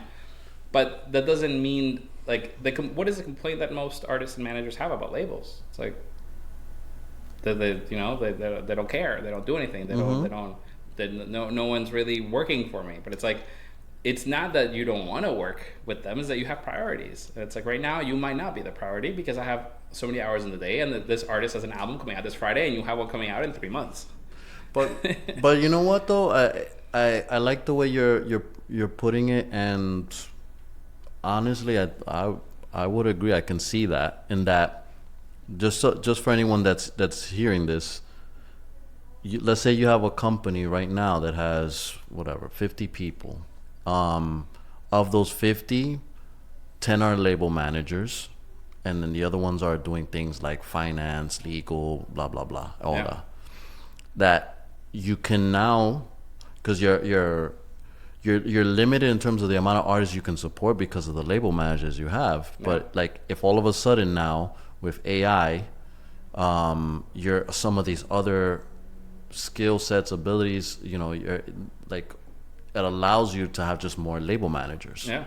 Well, you know what I mean? And you might need less, and you have the same head count.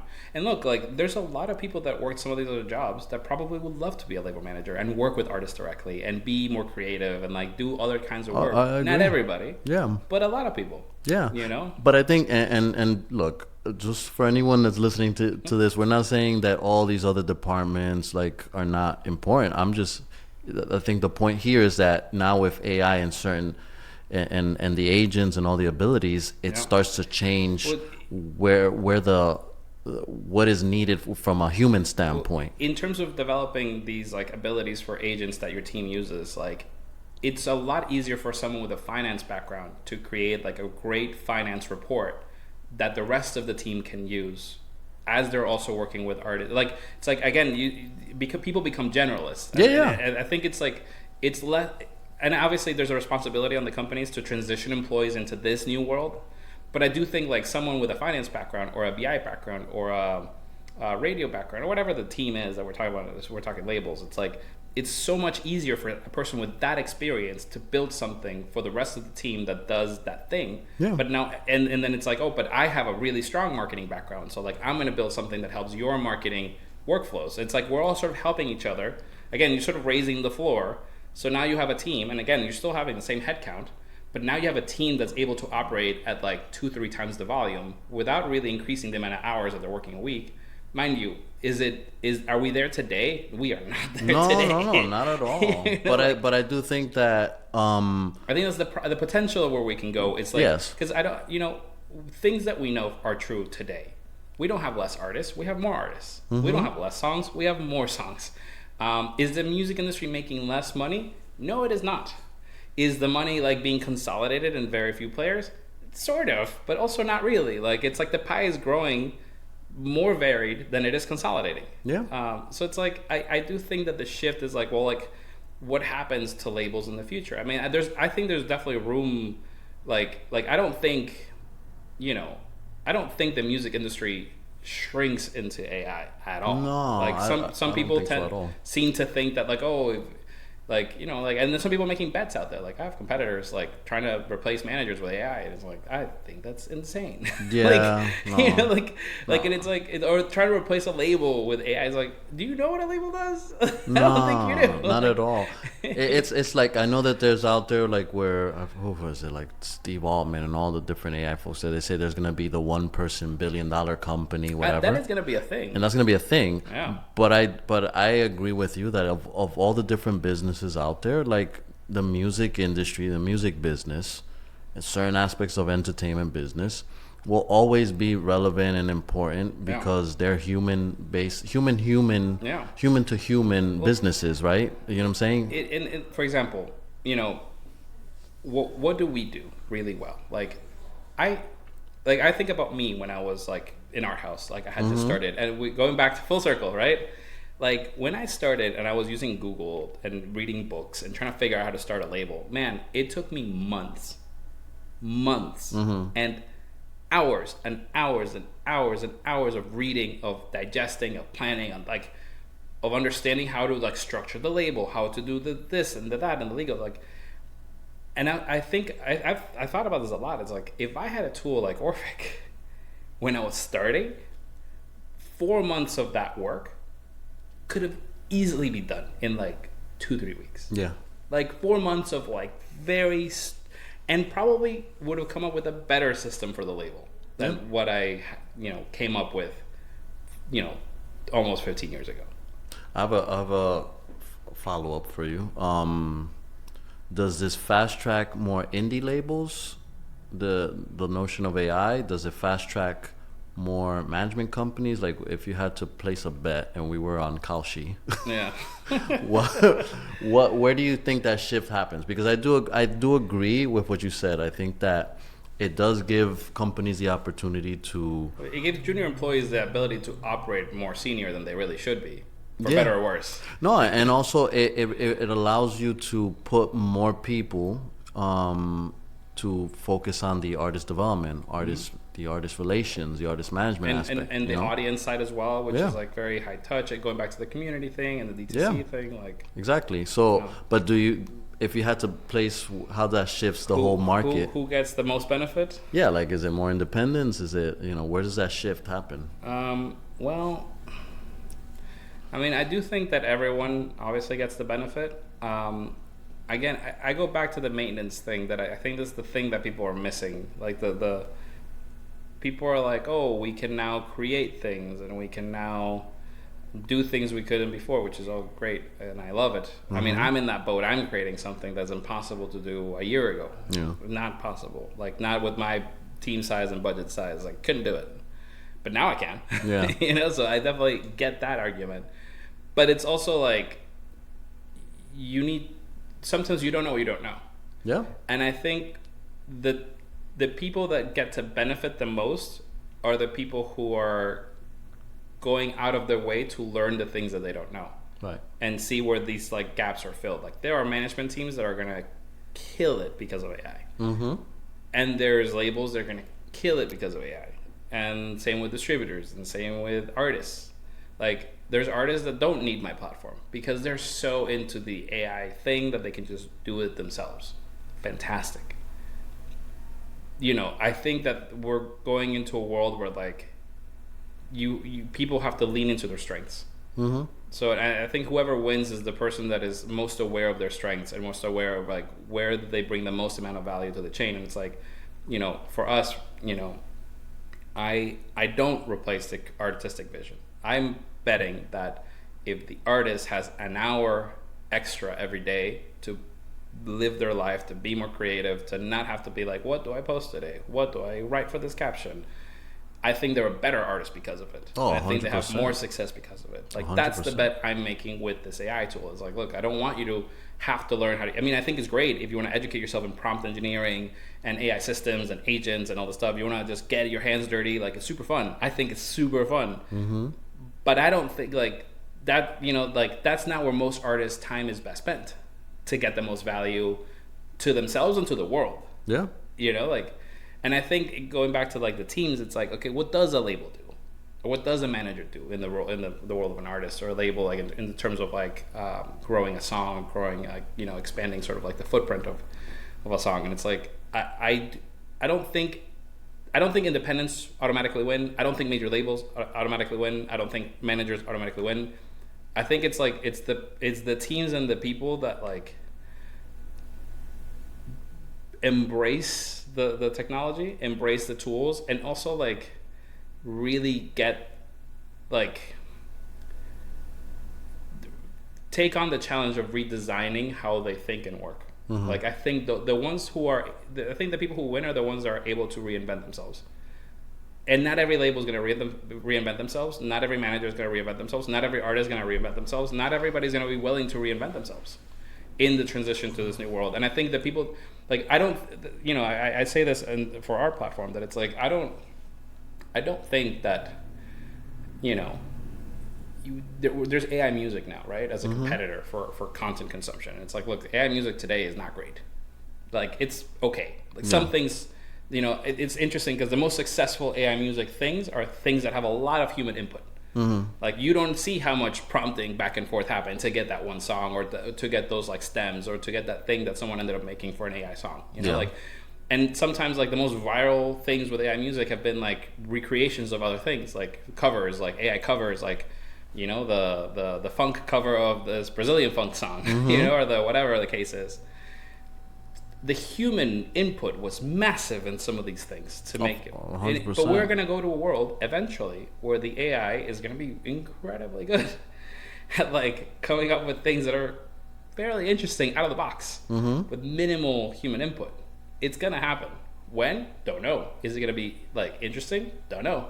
You know, I'm not really defending it. It's just like, it's these technologies only going to get better. Yeah. And like, what is the differentiator at that point? And it's like, well, you know, as an artist, as a human artist, like for example, I went to the this like Berkeley AI Music conference a couple weeks ago, and they were showcasing this like new Google model that is doing like sort of like it's a local model for AI music creation, which is fascinating. For the technology that it is, that it's like, okay, like it's a local model that now you can like prompt it to create beats and like create all this stuff, and it's like, okay, it's super cool. But the interesting part about that for me as a, you know, human in the world is, what does this look like in the hands of an artist that really knows what they're doing? In terms of like, you want to create a new version of a song every single show. Like you can have a unique experience for all your fans every single time you play something live. Yeah. And it's like, but it sounds good, not just like hacky. It's like, it's in the same way that an artist, a guitarist could use a loop pedal to create a loop every song. Like when... But imagine if your loop is anything you can think of is what you can make this thing essentially loop. Yeah. So like, what does that world look like? What a human artist? Because like, I was like, man, would I give a bunch of money to a human artist that can create like crazy covers with like things happening in the moment in the room? I was like, I think those artists are coming. Like, I think that's where like a lot of human artists are. Not every artist. Some artists are still gonna just get in front of a piano and just sing, and you're still gonna be happy to pay that money every time. Yeah. And that's not going away. If anything, that may become more valuable. You know, in a world where now that we have, you know, augmented reality experiences and all this other stuff. But you're right. I mean, look, I think that there's some companies on the consumption side that are betting on that they're gonna say, hey, like music, like any other type of piece of content, is gonna be as easier to produce, to create, to alter, and that you're gonna have people. You're gonna have like this new community of creators that are gonna take something that exists out there and make it something different. Yeah. And people will consume it and listen. And then now we're in that space now where the companies are building like a business around that, right? So, Yeah. but I agree. I always think about the example of when you had a photography and the technology of cameras that came out, and all of a sudden someone took a camera and took a picture and then positioned it as art, and somebody said that's not art because you fucking just took a picture. Yeah. Versus like the person who painted the landscape. And it's like it's just a tool. It's another tool. And like, look, sometimes an amateur with a camera takes a really good photo. Yeah. It happens. 100%. You know, but there is something to be said about like putting the reps in, and it's a different art. It's a different art form at the end of the day. It's different because art at the end of the day is a form of expression. It's like, you know, but going back to like you know, the more like AI general things, like, look, AI is like saying electricity or saying the internet. Like, AI is a bigger thing. It's going to be a utility the same as your electricity bill is. Like, Yeah. and it's like how you leverage, like, how do you use electricity? Like, well, if you use electricity to have an AC running 24/7, you're going to have a cooler home. Yes. But you could also just turn it on whenever you want. If you have like a non-closed circuit AC system. So it's like, it goes back to, again, the design and the systems of like, what do you want to build? What do you want to design? How do you want this house to run? And I think that becomes more like to your discretion. It's like, look, like some people are going to use AI to generate songs. Cool. I'm not as interested in that as a consumer or as a human. But it's like, I am interested in, it's like, oh, can I help you? If you don't know what to post today on your TikTok, can I help you get a good to decent idea, like in 30 seconds versus in 30 minutes of you talking to ChatGPT, or you just like, without you having to like, you know, like it's like, I think your time's better spent doing other things as an artist. No, 100%. You know, like, and I think that like it's the thing that constantly having that conversation in general is that it's like that aspect of it sucks right now for artists, where you know it's no longer just about making good music, right? And then doing all these things, like you have to make the art, you have to make the content, you have to post, you got to connect, you got to do all these things, that all of a sudden, if you start to think you have to do everything, you spread yourself thin, and then you lose sight of what's most important, which is making good music, right? And living life, which feeds the fucking music. Yeah. So I do agree. I think that in the end, like, it becomes an opportunity. Like, you know, your business, your service is allowing and freeing artists from the time and the energy of having to think about all these other things, and just being able to live life and make art and make music. So we have the same 24 hours in the Yeah. day, you know, so it's like, look, like your time can be spent on the, you know, non-fun stuff. Yeah. Now, talking just in general, like, because I'm curious, independent of AI, everything, especially now with you know, the new, your company and all the things you're doing, you're getting exposed to a lot of new artists, folks that you're like, you've been in the studio space, you can see something, you can always tell when you're like, someone is like, man, that person has something, you know. So we made bets here about what's gonna happen with AI for the business, but like, I'm curious, like, making a bet on, is there an artist out there that you want to just shout out to say, like, watch out, world, for this artist, that they're doing some cool stuff, independent if they're using AI or not. Like, it's not about that. It's just, are they doing some cool shit, like, and that you want to kind of shout out? I mean, there's a lot of, especially now that in the platform we have hundreds of artists now, which is like really cool to see. That's fucking awesome. Congrats. Thank you. Yeah, past actually over 1,500 artists now. You have? Are you serious? Oh shit! Yeah. Congrats! Yeah, so several hundred. Wow. Yeah. No. Yeah, Yeah. You were very fucking humble with that. Like, oh, a Yeah. couple hundred. No, 1,500. You're over Yeah. 1,000. Wow. Yeah. Wow. That's crazy. Yeah. So there's a lot of some that I really like in there. I'll shout out. Let's go with Martox. Okay. I think I don't know. Do you know them? Martox. Two Dominican dudes, actually. No, I don't think I do. Oh, they're awesome. What kind of music they do? They're doing, I don't know what the right word is, but they're doing like alternative R&B, indie, tropical, whatever they feel like doing vibes.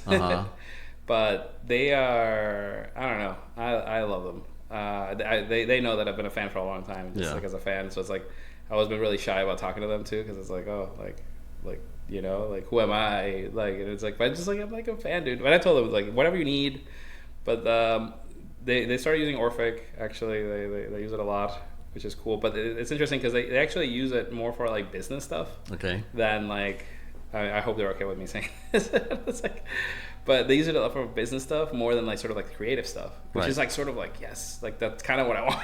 Yeah. You know, like obviously I want to help with creative stuff too. Like, you know, like there's a lot of creativity in release planning, but it's just like, I want you to save time from admin stuff. Like that's what I want. So it's like they're actually like fulfilling the promise of like spending more of the time on creativity and less of the time on busy work. I'm like, okay, that's, you know, and creatively speaking, their music is just really cool. They just released a new album, which I really like.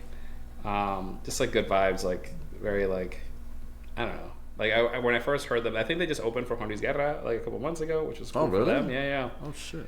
Yeah, they opened up a show, but they're not like doing like, you know, when Vicente opened for Juan Luis a while back, it was like everyone's like, oh, it's like Vicente's like Juan Luis. But these guys are like doing something else, you know, like they're just like, yeah. Because I was gonna say, if the way you described them, I wouldn't have associated with Juan Luis Guerra and opening up for him. Juan Luis, I think, is just a fan because, like, again, these guys are so creative, they're so good. But it's like the classic like misunderstood, and like it's like I listen to the music, it's like, oh, man, like Dominicans like probably struggle with this music, but Mexico and Colombia and the U.S. probably eat it up. Yeah, you know, because they're awesome. But it's like I definitely can imagine that it's not the easiest project to work in DR, just because like the music's like not what most Dominicans really listen to. But maybe it could be like maybe they will grow into that in the island. I hope. Yeah, I mean, look, I will say this, in Dominican Republic and in DR in general, like you see all types of artists coming and doing shows out there. So I don't know. I feel like DR has an appetite for a lot. I hope, because they make great music. So okay, but we'll put the handles and put a shout out there for them. You know, because I think it's always dope to give some flowers to folks doing their thing. They know I'm a fan. They know I'm a fan. So and then we're starting to wrap things up. I think we've talked about this stuff before, that there's like a common thread across your whole life and everything you've done, whether it's starting with art house, going into the majors, going to the DSP side. The whole common thread has been always about supporting artists and providing a service to artists. Is that fair to say? Yeah, like the way I sort of embraced it is and I ran away from the label of creative for a long time, but like I've more recently embraced that I am a creative, but the difference is that I really love using my creativity to help other creatives. Mm-hmm. Like that's where I like applying my creative side and like helping like specifically artists, which are music artists, which are my favorite types of creators, to like, okay, like how do we get your music heard? How do we get you to share your vision and have people connect with your vision, and like people feel what they need to feel the same way that I experience music. It's like I connect with these visions and these worlds and these going back to the whole storytelling thing. It's like I love that. I love experiencing that. So I love helping artists share that. So like supporting art is a very vague thing to me.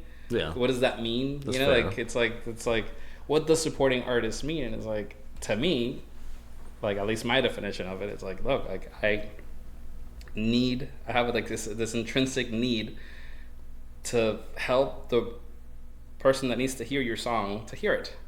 And for you to connect with that person that needs to connect with you, because what you have to say is going to save them or give them a break from the realities of life and AI and all this bullshit. Yeah. Like, No, 100%. 100%. Yeah. But yeah, I think one thing I want people to walk out of this conversation too, especially when it comes to AI, is that AI is scary. There's a lot of it's a lot of conversations out there, podcasts, YouTube, everywhere you go, and they're like talking things about 30% of the job market is gonna get wiped away, and it will, right? No, it will. And it will. But there will be new jobs that we don't even know what they are yet. Yeah, and some people argue that there will be new jobs. There won't be enough to substitute those, and we don't know. We'll have to see. Like everyone else has, time will tell. Yeah. But I think that one thing that, at least for folks that are in this space, in the music industry space, is that the music industry, like other businesses that support art and the creation of art, is that it is a human to human business. It's a human connection business, and that's something that AI can never replace. And I think that for those people who are scared and going fuck, don't, because AI will help, and I don't think that our jobs are going to disappear over time, right? Like I think it's, if anything, we're going to be empowered to do more. Yeah. Well, I mean, for anybody that's feeling fear about that, just remember that, I don't know, was it 300 years ago, 90% of the jobs were agriculture? Yeah. And now they're not. There's other things. Yeah. And I think that's the shift that, like, look, like, are we going to have all the same jobs today that we have in 100 years? Absolutely not. Maybe not even 90% of the jobs that we have today will exist in 100 years because of AI and new technologies. It's like, the reality is this is going to shift because technology had brought that shift, a couple hundred years ago. Yeah. And it's bringing this shift now. And it's like, look, like we're going to figure out a society what this looks like, but it's like, I don't think people are like, oh, AI, automation, and it's like, dude, I have more work now than ever. I'm so tired. And it's like, oh, you're gonna run out of things to do. No, I have more things to do now. Like, well, it's like, yeah. and I think, like, because now there's more opportunities. Like, you can unblock more opportunities than you could before. And it's like, I think, and what is money and what is value at the end of the day is like, it's like, it ties back to opportunities and potential. And it's like, I think we create value. Like, what is wealth creation? Talking about companies, it's like wealth creation is like giving people things that they want, and they're willing to exchange other things of value for those things. And it's like, that's not going away. Like, so, is your current skill set going to be the skill set needed in 10, 15 years? For a lot of people, the answer is no. Yeah. Which I think that's, going back to the upskilling thing, like, I think it is important for you to be educating yourself right now, because I don't think this is a trend. I don't think this is a fad. I do think this is going to materially change everything, as do a lot of people. But it's like, I don't think it's like, the answer is not to feel scared. The answer is to understand that, like, this is transforming to something else. And your skills still translate really well. Like, no one's better equipped to, like, make a factory robot than a factory worker. Yeah. That it's like that's, what that work is supposed to be and look like, and what the, going back to the, the labels, like, you are an expert in the experience you have today, and there is definite room for a lot of those skills and experience to feed it this new world. But you do have to just, like, embrace the fact that, like, you don't just get to stay in the status quo. Like, that's changing. Yeah, no, 100%. Like, yeah, you said it best. Like, it's a situation. People are gonna be scared, but you just have to lean in. Just fucking dive into it. Start doing it. And then I'll leave it with this, which is everything you just talked about, like supporting artists, and it's crazy. Now we talked about how the opportunity of a label manager to support like 40 artists with AI. Now you're supporting like 1,500 artists as a person. Yeah. Isn't that crazy? Yeah. And all their teams too. Like, that's the goal. That's like, look, like I want, like, like it's dope. Yeah, it's a dope. Like, it's like, to me, again, it's a full circle to the whole thing that we just talked about, the whole conversation. But anyways, man, thank you so much. We finally were able to do this again. Yeah. And yeah, more to come. Everyone will put the handles, we'll put all the information out there for you to check out the business. And again, just lean into this stuff. It's out there. It's not going away. It's a major opportunity, especially if you dive into it. So, all right. Thank you, everyone. Thank you, everybody.